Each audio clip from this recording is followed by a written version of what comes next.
Welcome to the Political Pop Culture Podcast, where the important and the not so important issues of the day are broken down, discussed, and occasionally even mocked and ridiculed by a couple regular guys from flyover country.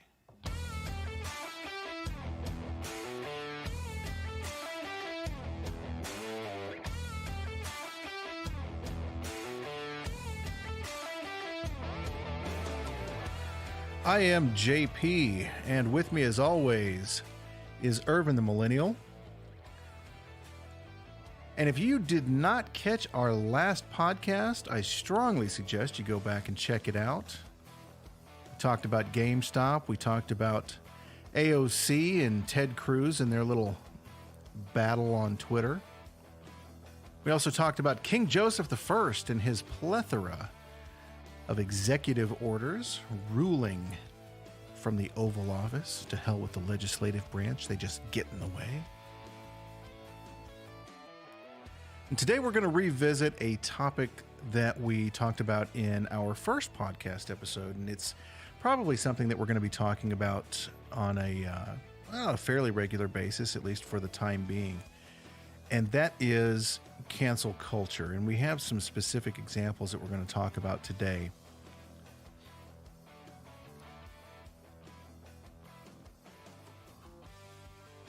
So we had this past week, we had some pretty big news break with the loss of the one and only Rush Limbaugh. And I'm going to start this off, Erwin, before I get to you, if you don't mind. I'm going to start this off by saying that I was not the world's biggest Rush Limbaugh fan.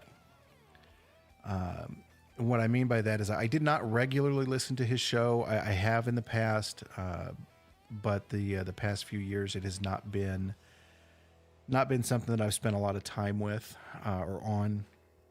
But that said, I have always been a big fan of Rush. I haven't always agreed with what he has said. I certainly have not agreed all the time with the way that he said things. He was brash, and he was over the top, but he was also absolutely positively just straightforward. He believed what he believed, and he stood by his convictions, period. You never had to guess where Rush stood and whether you agreed with him or whether you didn't. He would have an open conversation with you. And yeah, okay, if he didn't like your position, he'd mock you, but hell, I'm going to do the same thing, and I'm nobody. So, that's really all that I've got to say about the passing of Rush. Again, the one other thing I guess I would say, Erwin, is that obviously if it wasn't for Rush, we wouldn't be here right now having this conversation. And I think that Rush was the godfather of conservative talk. And he really paved the way for a lot of us to be doing what we're doing. And obviously, we're not on the radio; we're doing a podcast. But I think without Rush, there would be no political podcast. And with that, I will turn it over to Erwin the Millennial. No, it's good to talk to you here this afternoon, JP. And no, I would absolutely echo everything that you said there. Rush was the first show to really show conservatives that they didn't have to feel bad about what they felt or what they believed. And I would say that premise is that premise is definitely in lockstep with why we started this show. The guy had 27 million followers a week. I mean, so that's basically half the Republican Party at the time. So he was absolutely somebody that steered the conversation, and most certainly was an incredible voice. Yeah, absolutely. Almost incomprehensible when you think about how many people listen to this guy on radio every week. I mean, you're not talking about a YouTube channel where you can have millions and millions of followers. We don't. You should probably check us out, by the way, at Pol Pop Cult. Anyway, where you can have millions of followers who may or may not listen to every show or may not watch every show. You're not talking about Facebook where you can have millions of followers that may or may not engage with your page. You're talking about 27 million people who tuned into his radio show for 3 hours a day, 5 days a week, every single week for years. To have that kind of voice is, yeah, it's something that we will probably not see again in our lifetimes. And it was amazing what he did with it. Again, I didn't always agree with what he said or how he said it, but the guy did a lot of good. Yeah, I mean, he did a lot of good. Raised over $50 million for leukemia and lymphoma. It's nothing to sneeze at. That said, I did say in the intro that we were going to talk a little bit about the cancel culture. And we're going to get into a story that everybody's talking about here in a minute, but I'm going to actually use Rush as a segue, because after Rush passed, there was absolute pandemonium on Twitter. And I've said this before, I'm going to say it again. If you have not been on Twitter lately, good for you. Don't get on Twitter, for the love of God. Last time we were talking about it's the bathroom floor of society, but I'm telling you, it's the skid mark on the underpants of society. Twitter is it's a dumpster fire. It is the birthmark on Andrew Cuomo's taint. Yeah.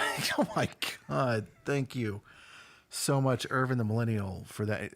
Erwin the Millennial at politicalpopculture.com. Good God. Take me completely out of my frame of mind, man. That's horrific. And speaking of horrific, so a lot of the things that we were seeing on Twitter after Rush passed were absolutely inexcusable. I have said countless times that being somebody who does not belong to a political party, somebody who is not on the right, is not on the left, I see a lot more hatred coming from the left.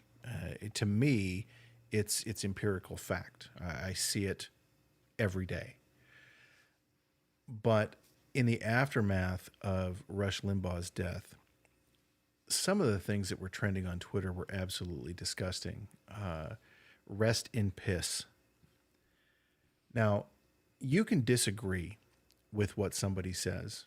You can disagree with the manner in which they say it. You can absolutely disagree with their language. You can disagree with their message. But if you disagree with someone politically, if you disagree with someone and their ideology, and that is your basis for your dislike of that person, if you then celebrate the death of that person, I got to tell you, it says a lot more about you than it says about the person that you're celebrating their death. And we saw that for a solid 24 hours on Twitter after Rush passed. And to anybody out there, including the people that I interacted with on Twitter after that, to anybody who is celebrating his death, to anyone who is reveling in it, to anybody who was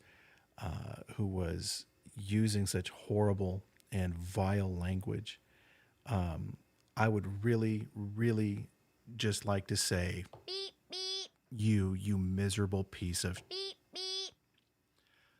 And is there anything that you'd like to add there, Erwin? They tend to do this all the time.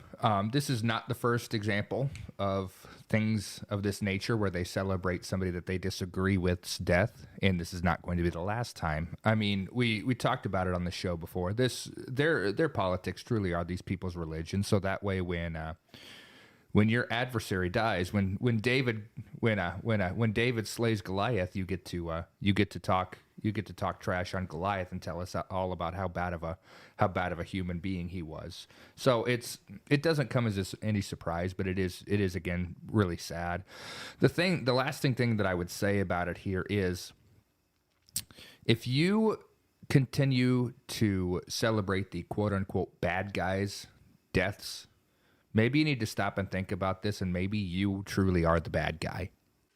So, as we're talking about cancel culture, we would be remiss if we did not talk about the biggest cancel culture story that has come across in a long, long time. And of course, we're talking about Gina Carano being fired from The Mandalorian, being fired by Disney. And this story, this is one that I have personally followed really closely. I mean, really, since it started back in September of last year, I've actually done a couple stories on my take about it. I've talked about it ad nauseum to friends and family who are sick of listening to me. And it really is a perfect example of how, if you do not think in lockstep with the people on the, not just the left, but the fringe left, the cancel culture mob, and that's what they are. They're a mob.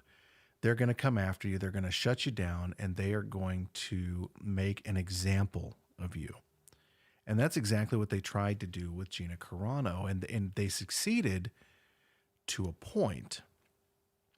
But what they weren't counting on was the backlash from Gina Carano's fans, and not only Gina Carano's fans, but fans of freedom of speech, fans of Star Wars in general, and people who are just like me. And I don't want to speak for Erwin the Millennial, but people who are like me and I think like Erwin, just flat out pissed off at this cancel culture bullshit.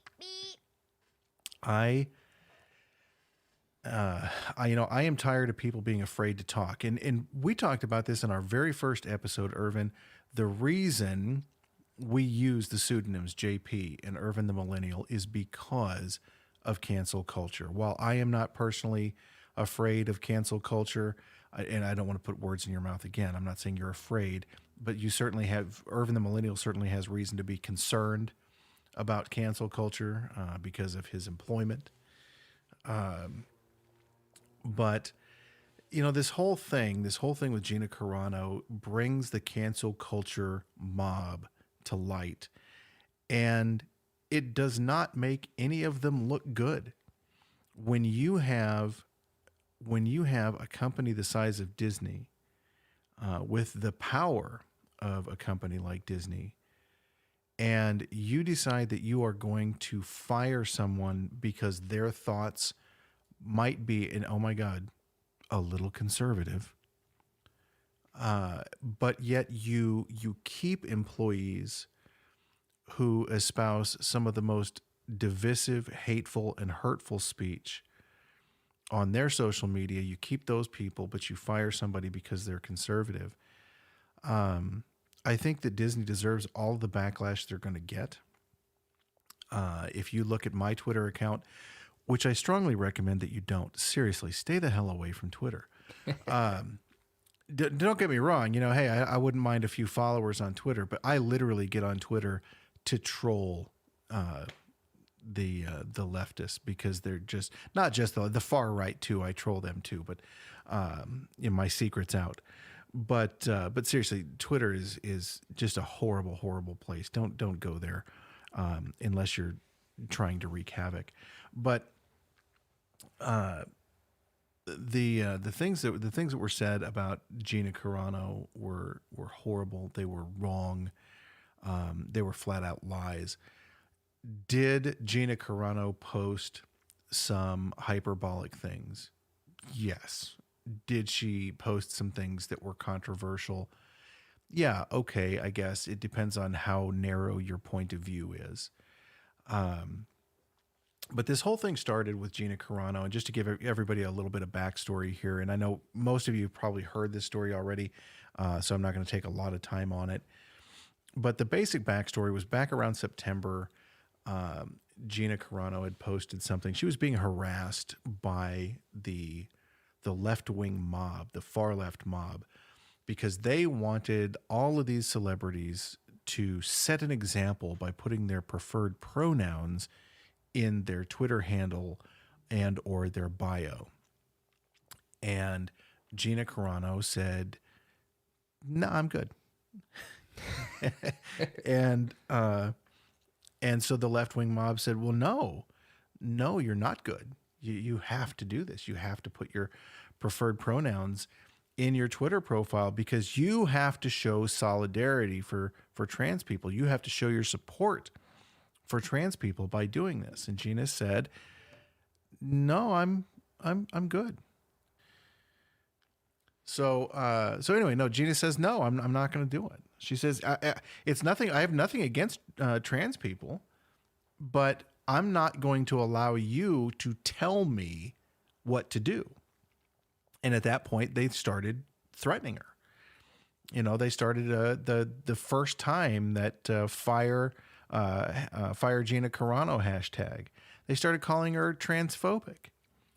Now, let me tell you something. If you don't put your preferred pronouns in your Twitter handle or your Twitter bio or any other bio, that does not mean that you're transphobic. It means you don't want to put your preferred pronouns in your Twitter handle or your bio. And that's what she didn't want to do. And not only did she not want to do it, she didn't want to be bullied. And so these people kept harassing her and harassing her and harassing her. And if you don't know anything about Gina Carano was an MMA fighter before she became an actress. You know, if you're not familiar with her work on The Mandalorian, you might remember her as Angel from the first Deadpool movie. You know, she's a badass. And this is not the kind of person that you bully. You know, you're not going to intimidate Gina Carano. And so the more they attacked, the more she dug her heels in and said, "No, I'm not going to do this." And so then finally she added the words beep, bop, boop to her profile as her preferred pronouns. And now I, of course, thought it was hilarious. The left mob did not see the humor in it. They said, "Oh my God, she is mocking the trans people. She is disrespecting trans people," not realizing that she was not mocking trans people or disrespecting trans people. She was mocking the mob that was coming after her. You know, okay, hey, you want me to put my preferred pronouns in my profile? Well, all right, mother beep, bop, boop. Be mad. And they were mad. And she even said in a tweet, "And if I was a good podcast host, I would have this up and available. And I don't because I'm not." But she had a response to somebody had I don't know, made a comment about her beep, bop, boop, and she said, even in that tweet, she said, "You know, I'm not mocking the trans people. I've got nothing against trans people. I'm mocking the people who are bullying me." They continued then to bully her. You know, at that point, the die was cast, and she was going to be on the outs no matter what she did.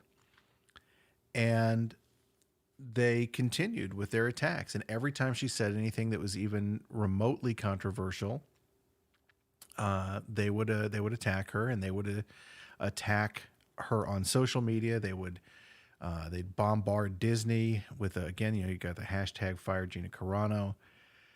But the last straw was Gina Carano on Instagram had sent out a message. She resent something. She sent a message that somebody else had posted, and in it was a picture from the days of Nazi Germany, and it was this woman, presumably a Jewish woman. Looks like she's bloodied in the face with a group chasing after her. And the people that you can see look like kids with bats chasing this woman in this photograph. And the caption of this photograph said, this is quoting, "Jews were beaten in the streets, not by Nazi soldiers, but by their neighbors, even by children. Because history is edited, most people today don't realize that to get to the point where Nazi soldiers could easily round up thousands of Jews, The government first made their own neighbors hate them for simply being Jews. How is that any different from hating someone for their political views? Now, I don't think that's controversial at all. I think it's making an incredible point. But of course, you cannot invoke Nazi Germany without people calling you anti-Semitic, unless of course you're on the left and you're saying that Trump is literally Hitler. That's okay. But saying in this post, as she did, that what you're seeing today with the left trying to turn people against each other is reminiscent of what we saw the Nazis doing in Germany. Of course, people said, "Oh, well, she's making light of the Holocaust." Let me tell you something. Anybody who saw that post or heard my words repeating the words in that post, anybody who made the jump there that this was somehow equating being a Republican or a conservative today in the United States to being a Jew in the Holocaust, you need to work on your comprehension skills, because that's not what it was saying. Now, if you want to twist it into that's what it was saying because you want to hashtag fire Gina Carano, that's on you. But that's not what she was saying at all. That's not what this post was saying. What this post was saying was that what the Nazis did to get to the point where they could round up the Jews was they turned them against the Jews. They turned the people of Germany against a segment of the people of Germany.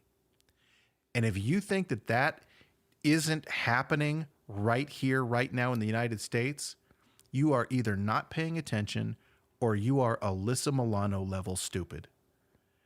And I don't think there are that many people that are Alyssa Milano level stupid. I could be wrong, you know. You never go full Alyssa Milano. No, my God, never go full Alyssa Milano. You end up acting on a really terrible morning TNT show. Oh my God!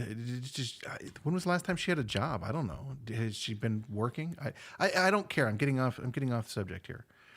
We can mock Alyssa Milano off mic, and frankly, the rest of you can as well. You can mock Alyssa Milano all you want. We're perfectly fine with it. But this whole uproar over this meme was so disingenuous. It was literally the left wing bully mob grabbing a hold of this meme and saying, "Aha, now we have something that we can use. Now we have proof that, oh, now she's anti-Semitic. And now she's anti-Semitic." Disney having the freaking audacity to call anybody anti-Semitic. Do we need to go into the history of Walt Disney or do we not? I mean, I'm not going to get into it in this podcast, but I tell you what, if anybody wants us to go into the anti-Semitic history of the Walt Disney Company, hit me up. We'll be happy to do a show on it. This is the most disingenuous, just disgusting twist of what somebody is saying. And it all goes back to that Gina Carano would not bend the knee. She would not bend the knee for the bullies in the left-wing mob. Well, and to talk a little bit about that, good for her that she didn't. However, how many other people are in Gina Carano's position and don't have the ability to not bend the knee? Well, how many kids, literal kids, how many kids are in college right now that have to hide who they are from their liberal professors? How many kids have to say things and do things and write things in such a way that is against what they personally believe in order to placate somebody who holds their grade in their hand? I would say, based on my experience from flyover country, mind you, this isn't the coast, this is flyover country, I would say that number probably approaches mid-60s to maybe 70%. I would say that's probably a conservative estimate. I don't have those numbers in front of me, so again, I don't want to sound like I'm just talking out my, but I guess I'm going to talk out of my for a second, because I have seen firsthand. I've also heard secondhand.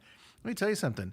I live in flyover country. I have friends that work at major universities in 3 states. And, Erwin the Millennial, I know that you know a lot of people that work in major universities in multiple states as well.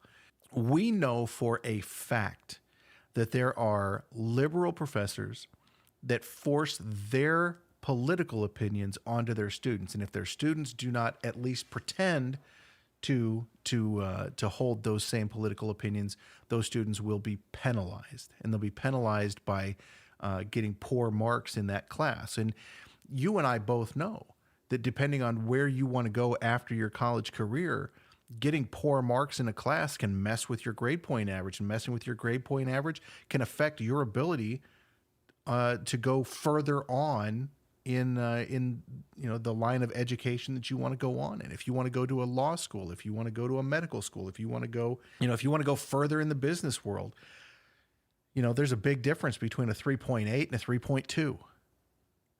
Yes, huge. And I mean, there is a big difference when you're looked at on paper, but in the classroom, it's not hard to get there from there to there. Especially if you're in charge of somebody's grades, it's not hard to get somebody from a 3.8 to a 3.2. Yeah, absolutely. That's exactly my point. So the cancel culture extends far beyond getting an actress fired from a TV show. I mean, I know there are a lot of people that see this that maybe are not as familiar with Gina Carano, not as familiar with the Disney company, not as familiar with this situation and how it started and how it's broken down, that may look at this and say, well, who cares? Who cares? Some stupid actor got fired from some stupid TV show. But you know what? It wasn't just that she got fired. She didn't just get fired from her TV show at Disney. She also got dropped by her talent company. Her representation dropped her the same day Disney fired her. And do you know how Gina Carano found out that she was fired? Same way I found out. Social media. It leaked. It leaked on social media 2 days before they wanted it to leak. That wasn't a surprise. That was not an accident. Oh, it was. It absolutely. Well, no, it's not an accident. It was leaked. Somebody wanted it to leak. Somebody wanted it to leak before the investor meeting. They had their big investor meeting, sure. And somebody wanted to cause enough problems that they'd say, "Okay, wait a minute, we're going to rethink this."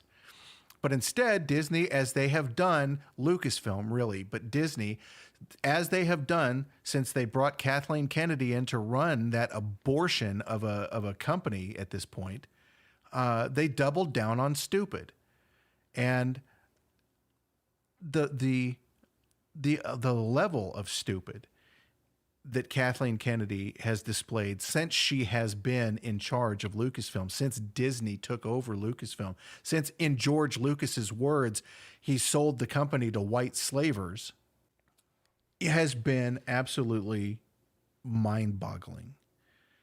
If you do not toe the company line, if you are not full of hate, not just for the right wing, not just for conservatives, not just for Republicans, not just for Donald Trump, but for any of the fans who don't share exactly your point of view. And you can see that going back to the second movie in the newest Star Wars trilogy. I honestly don't even. Oh, The Last Jedi. That was it. That film. I've seen better film on teeth. That film was so bad. I mean, it was nothing but a social justice warrior dialogue, the entire movie.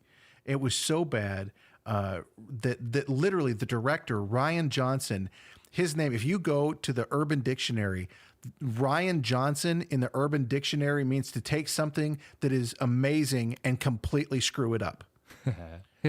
So, I mean, I use it around the house. If the kids are doing something, that looks like they're going to break something, look careful, you're going to Ryan Johnson that thing. And what's sad is the kids get it. Because that's how bad that movie was. But, sorry, I'm getting a little worked up here. A little bit. So welcome to JP's dialogue. Right? Welcome to JP's monologue. Yeah, JP's in a freaking mood today. So getting back to Gina Carano. Again, some people looking at this from the outside may look at this and say, again, so what? Some actress gets fired from her cushy job. Who gives a crap?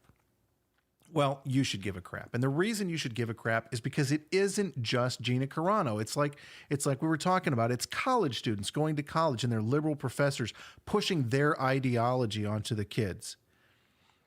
And here's the thing. Look, if you're a professor and you have and you're a left-wing guy or gal, and or they or it, whatever.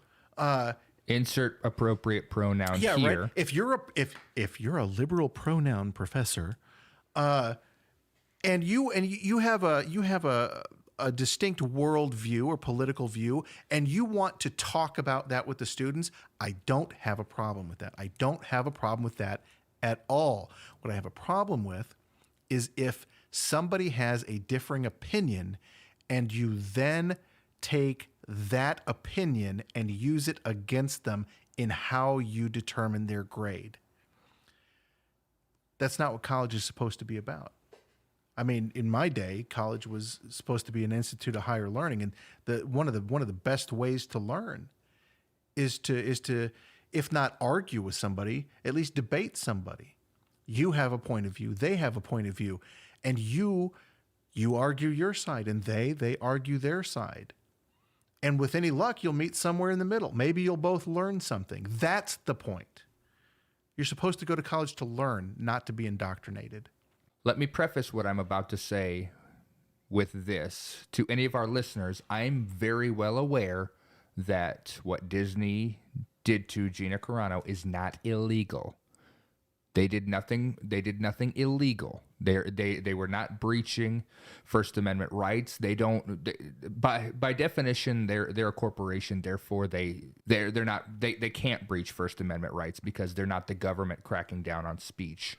However, when we talk on this podcast about cancel culture, we talk about the culture. So right now, we do not have a free speech culture because we have culture police. Who the left has absolutely just arbitrarily decided they are. They have literally promoted themselves as the culture police, have decided what is and isn't okay to say. Yeah, and you know, I'll reiterate what you said there. No, nobody is accusing Disney of doing anything illegal. But there's a difference between not violating the law and violating what is moral, what is ethical. And to fire someone based on them having an opinion that you disagree with is, I think, morally wrong. And I think that's why you saw the hashtag cancel Disney Plus take off after they fired Gina Carano. That's why you saw thousands of tweets with the hashtag I stand with Gina Carano after she was fired. It was a bad move on Disney's part. It was a bad move. It was not thought through. And I think that Disney underestimated how many people were going to be upset by this and how much bad press they were going to get as a result. And, you know, we'll see. We'll see if there's going to be any impact. I know that thousands, if not tens of thousands of people canceled their Disney Plus accounts the day that the news broke that Gina Carano was fired. And I know that thousands, if not tens of thousands of people put in the comment section where it asks, why are you canceling the service? You fired Gina Carano. So we're canceling, you canceled Gina Carano, we're canceling Disney Plus. Is that going to make a difference to their bottom line? I don't know. We'll see what the numbers look like next quarter. My guess is it's not going to make enough difference that it's going to make a difference in the culture of the company. But this is a step. And it's a step, I think, in the right direction because you start with Gina Carano. Well, who's going to be next?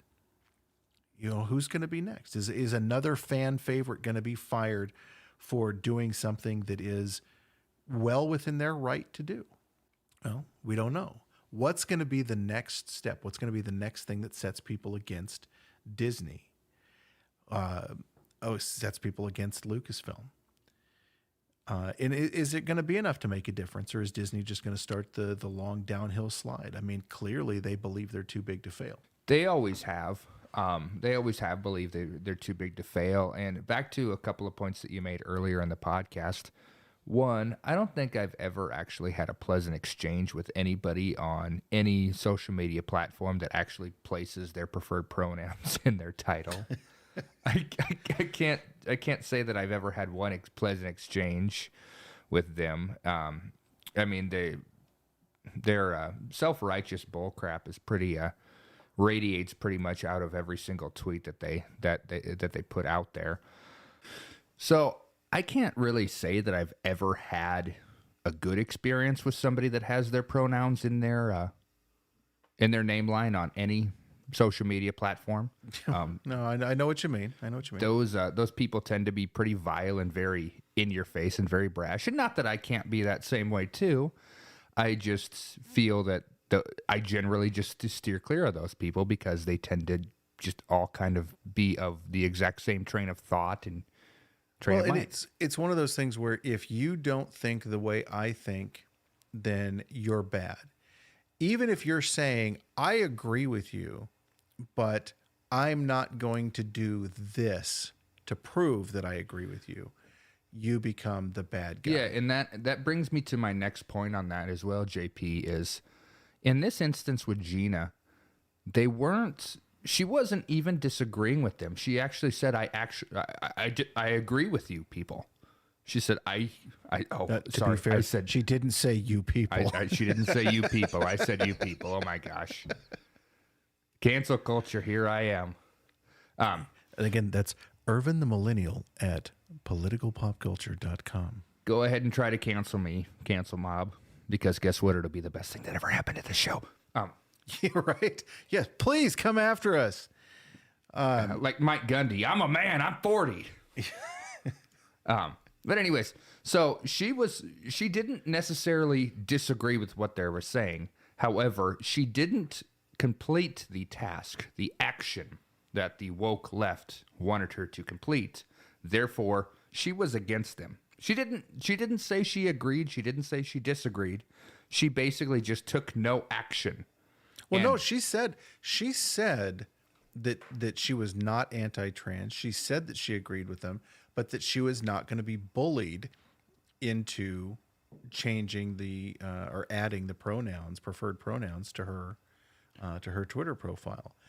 And that action or inaction, that lack of action on her part was enough for them to say, okay, F you, we're going to cancel. Yeah, and it's the compulsion of action there that really upsets me about this one here is the cancel mob couldn't just leave it at that.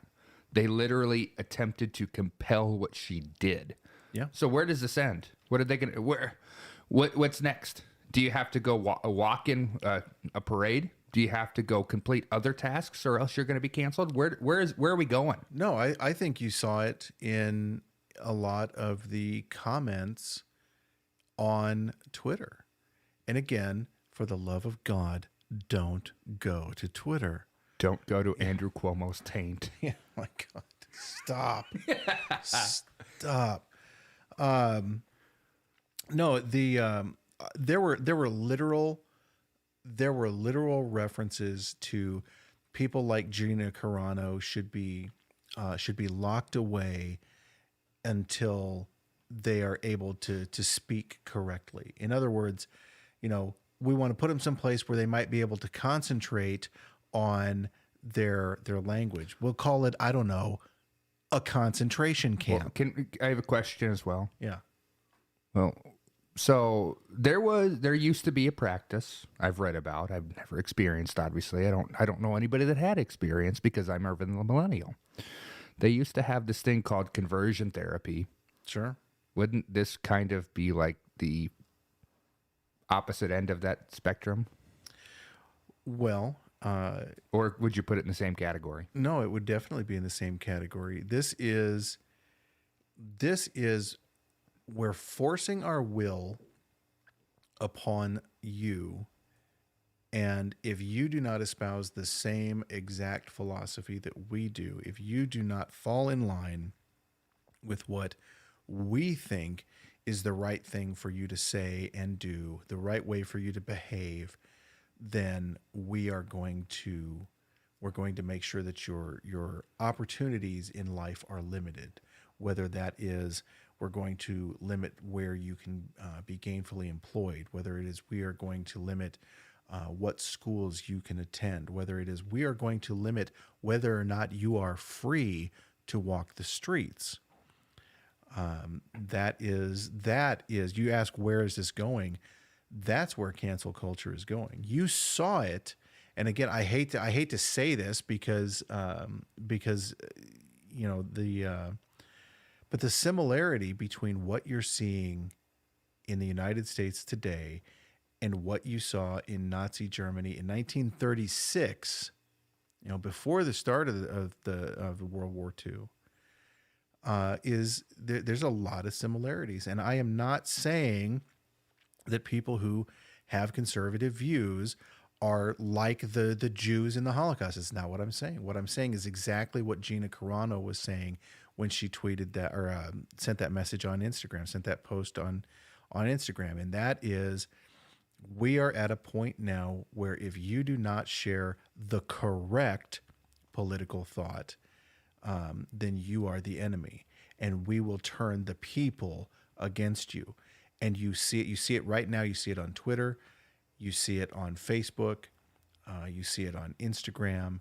You see it anywhere that people can leave comments, whether it's on stories, you know, any place where news articles are posted and the people can get on unfiltered and comment. You see that cancel culture coming after you.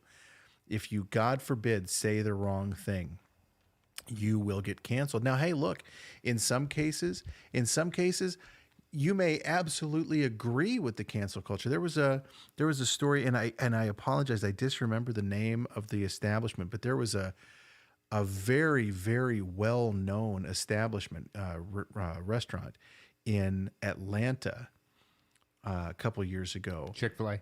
No, that Dang it. that they said something or did something in a way that made them sound racist. They did or said something against black customer.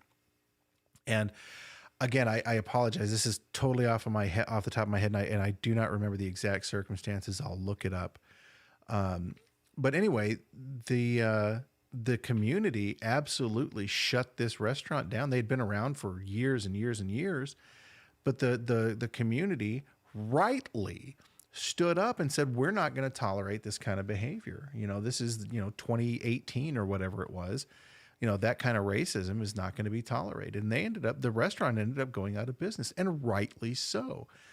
You may agree with that form of cancel culture. You may agree with, or rather, you may agree with the outcome of that kind of cancel culture.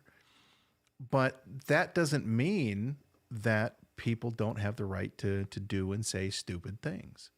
Again, I said the word stupid. Look at Alyssa Milano. She says stupid things every time she opens her mouth. And she's not canceled. But why is she not canceled?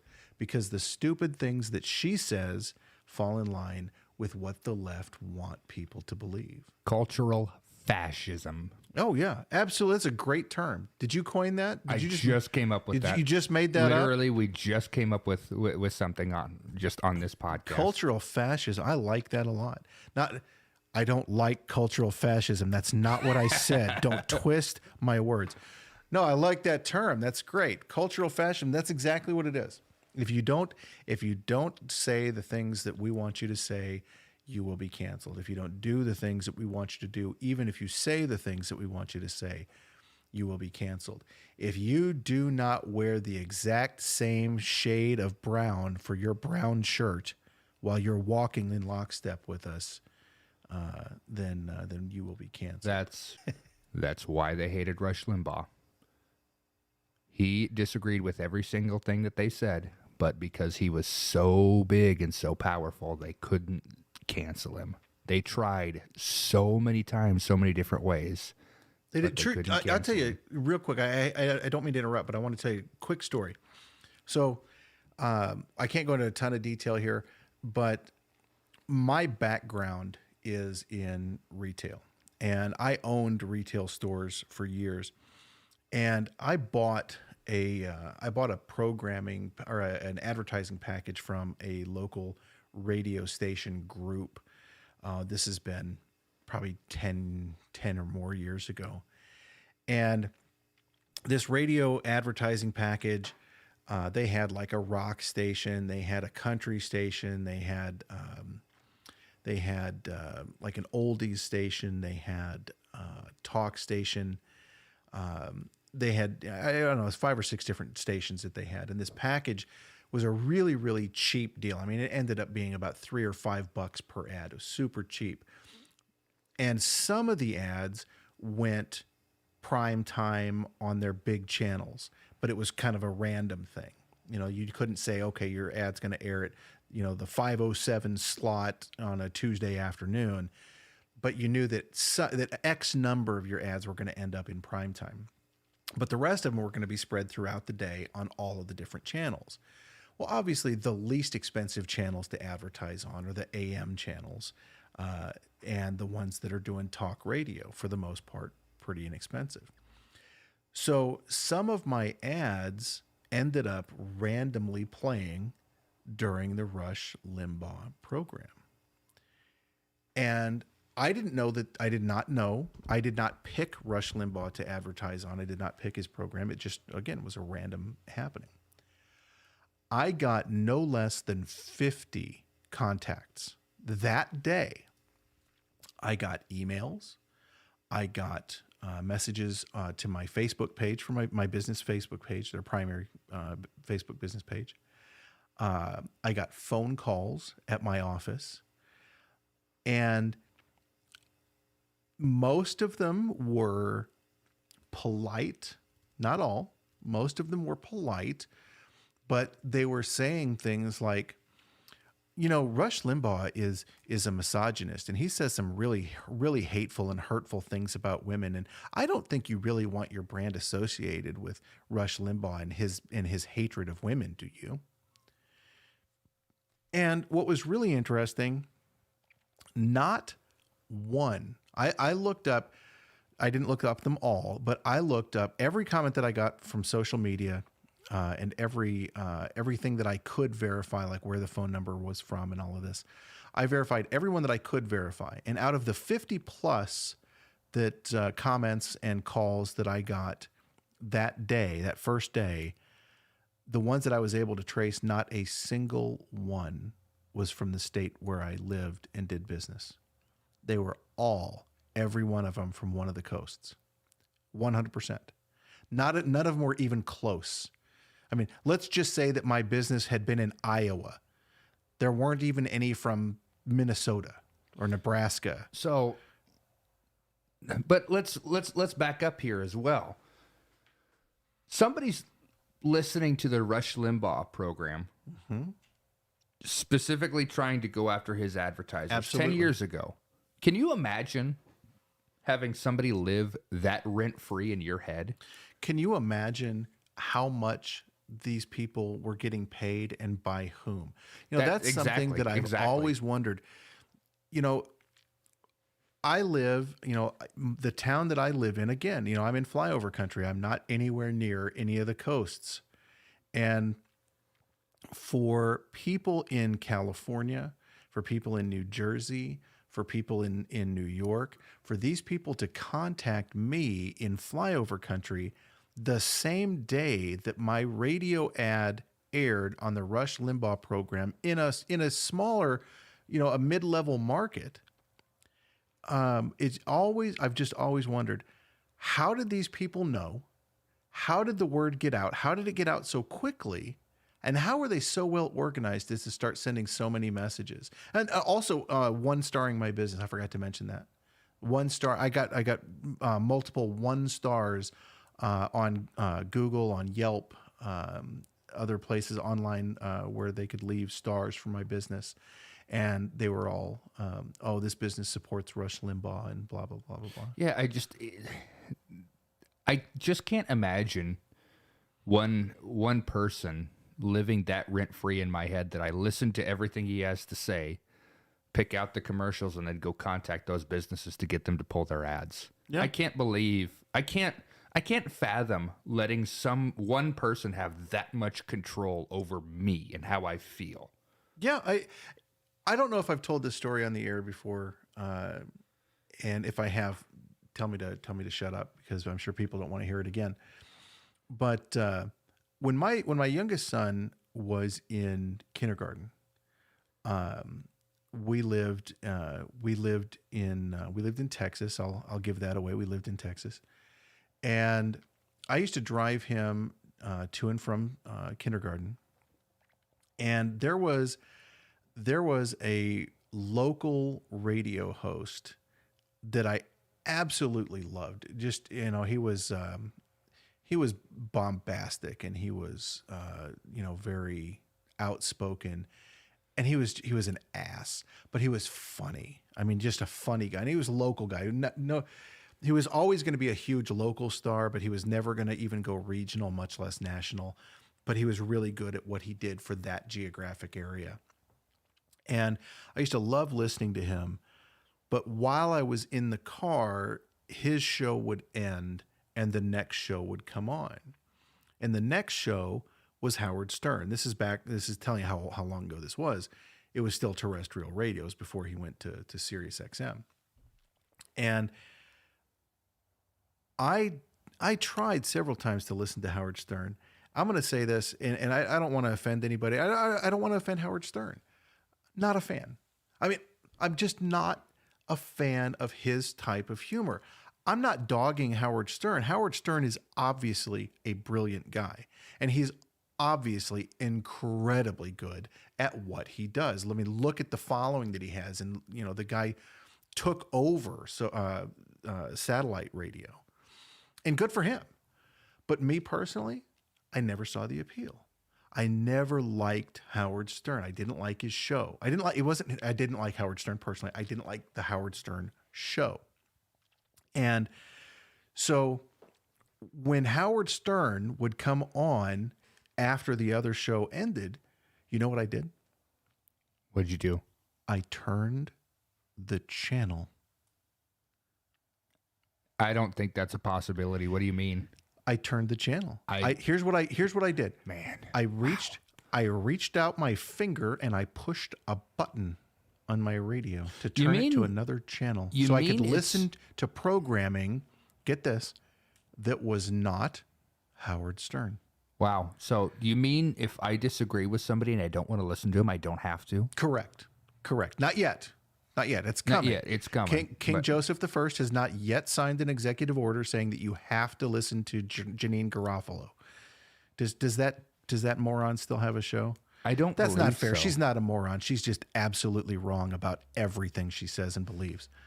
I mean, there's a number of podcasts like this. Maybe it's ours too, but I can't fathom anybody actually doing that anymore. What do you mean that you have to compel everybody else to think exactly the way that you don't? So I turned the channel. Man. And what I didn't do, and get this is going to come as a big shock, especially if there are any cancel culture mob people listening, which I can't imagine. I hope so. Can't imagine there are, but if there are, hi, at Pol Pop Cult. Go ahead and follow us on Twitter, because we know that's where you like to spend your days. There on the bathroom floor of society.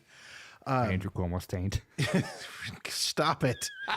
So, no, what I didn't do when the Howard Stern show came on, what I did not do was listen and write down the names of all of the sponsors of the show. What I did not do is listen to the ads of all of the show and then contact all of those people and say, hey, if you continue to support this guy, I'm not going to support your business.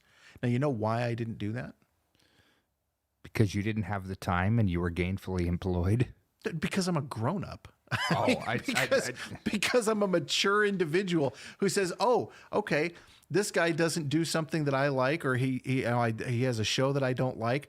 So since I don't like it, damn it, he has to be taken off the air. No, I didn't do that. I didn't do that because I'm a grown up. And I understand that just because I don't like something doesn't mean that somebody else doesn't like it. And if somebody else likes it, great, good for them. They can listen to Howard Stern. I am going to listen to Van Halen or, Elvis or whatever. Not Bruce Springsteen. No, I'm not going to listen to Bruce Springsteen. Hey, little girl, is your daddy home? That, I'm not going to say creepy, but Bruce Springsteen's kind of creepy. He was. He's very. We'll talk about Bruce Springsteen at a later date. But anyways, back to what I was saying about Rush. The cancel culture couldn't beat him. I mean, they tried. No. They tried incessantly. And I think that sends really a message to the people that might be listening, but also it kind of backs the premises of why we started this show. And there are other people out there just like you. You don't have to be afraid of the cancel culture. There are other people out there that think the way that you do, and you don't have to worry about the cancel culture. I really, truly hope that we are witnessing a turning point in the cancel culture, in the history of cancel culture. I really do hope that this attack on Gina Carano, who, as much as I love Gina Carano, it's not like she's an A-level star. She's not, she's never been the star of a hit movie or the star of a hit TV show. She is a recognizable actress, but she's not, an A-list actress. Sure. She's not Julia Roberts. Sure. But this attack on Gina Carano, who is a famous person, has now completely backfired. Not only did Disney come out looking bad in this deal, but she was immediately picked up by Ben Shapiro's outfit to produce and do her own movie. She couldn't be more excited about it, it sounds, either. Yeah. And the show you were looking for is The Daily Wire. The Daily Wire, yes. Yeah, I watch so much of him on other outlets that I don't specifically necessarily go to the Daily Wire's website to watch. Sorry, I'm not a subscriber, Ben. I'm sorry. My son is, so there's Ben, that. if you're listening, you're my second favorite Jew. Who's your first? Jesus. Oh, I've heard of him. 6'7" European. Blonde-haired, blue-eyed, yes. Oh, good. So, we've covered a lot today. We've actually gone a lot longer on this than I had originally anticipated. And for anybody that's still listening, first of all, thank you. We appreciate you listening. Obviously, we had some good things to say about Rush at the beginning. Whether you agreed with him or whether you didn't agree with him, whether you liked what he had to say or whether you didn't like what he had to say, the one thing that you cannot deny is that he made an impact, and he was the Godfather, and he paved the way for people like Sean Hannity and Mark Levin and Laura Ingraham and Andrew Wilkow and smaller, more less known guys, Tony Katz, who I really like. If you're not familiar with Tony Katz, I suggest you check him out. You can do that on Rumble, by the way. Rumble is a great platform. My videos are not taking off there because I don't know what the hell I'm doing. But Rumble is a great platform because they don't demonetize you if they don't like your speech, unlike some other outlets. But anyway, my point here is that whether you liked Rush or you didn't, he was a trailblazer, and he paved the way for everybody that's come after him, including JP and Erwin the Millennial on the Political Pop Culture podcast, which hopefully you're still listening to. That said, we will have another show coming up next week. I apologize. I know we missed last week. I don't know if anybody has heard, but we had one or two weather incidents throughout flyover country over this past week. Ted Cruz most certainly knows. Yeah, speaking of flyover, now they're calling him Flying Ted now. Flying Ted. That's actually funny. Ted. Oh, okay. Yeah, I laughed. I like Ted Cruz, but I also, that is funny. I got to give it to them there. Ted Cruz, I joke about it. Ted Cruz is that guy that he always comes off like he's the smartest guy in the room, but unfortunately for his detractors, he's usually the smartest guy in the room. But Jesus, how does somebody that smart make such a stupid Yeah. mistake? I mean, he's going to pay a political price for it. I don't know how severe it's going to be, but he is going to pay for it. Yes, he will. Anyway, I am JP for Erwin the Millennial. This has been Political Pop Culture. We look forward to seeing you in the next show. We thank you for listening. And if you need to get a hold of us, if you want to comment on the show, if you have anything that you would like to say, you can reach us on Twitter, although we recommend that you not go to Twitter. You can also reach us on Facebook, Instagram, Rumble, and YouTube. We are at Pol Pop Cult. Join the cult. Contact at politicalpopculture.com. Again, thank you for listening.